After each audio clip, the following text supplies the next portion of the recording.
President Trump will go to Las Vegas tomorrow. He spent much of today coping with another catastrophe in an area touched by that disaster, this one produced by nature. The president talked with officials and beleaguered citizens in Puerto Rico 2 weeks after Hurricane Maria devastated the island.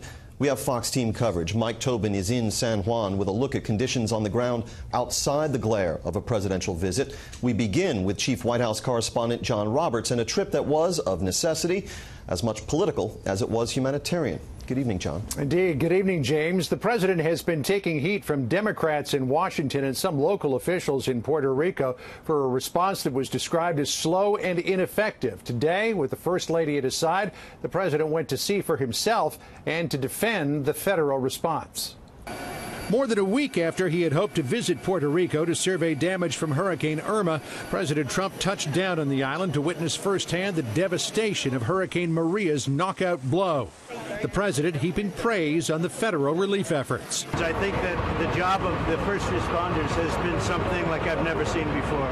As the president met with federal first responders and local officials, he joked that the twin hits had stretched federal dollars a little thin. Now, I hate to tell you, Puerto Rico, but you've thrown our budget a little out of whack, because we've spent a lot of money on Puerto Rico, and that's fine. We've saved a lot of lives. Rebuilding Puerto Rico's shattered infrastructure will take a lot of money.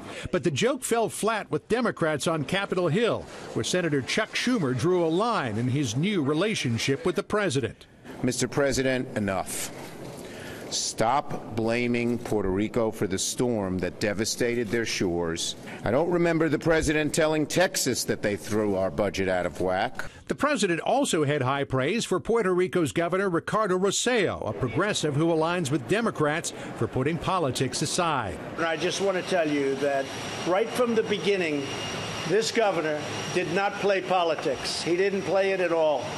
He was saying it like it was, and he was giving us the highest grades. The governor, in turn, expressed his appreciation to the president. We're grateful for the president. We're grateful for the effort that the federal government has embarked. You know, this is a team effort. President Trump also briefly shook hands with San Juan Mayor Carmen Yulín Cruz after the two exchanged words over the weekend.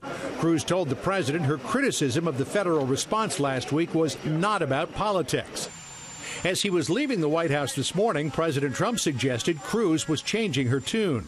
Well, I think she's come back a long way, and, you know, I think it's now acknowledged what a great job we've done, and people are looking at that. The president spent some time meeting people in the Guaynabo neighborhood of San Juan, then at a local church, where he joined in a few selfies and helped hand out some of the daily necessities that have been in short supply since the storms hit. There's a lot of love in this room.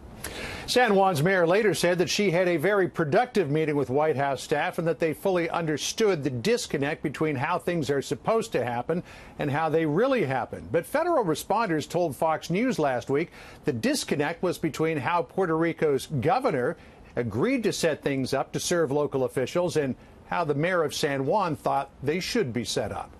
James? John Roberts on the North Lawn tonight. John, thank you.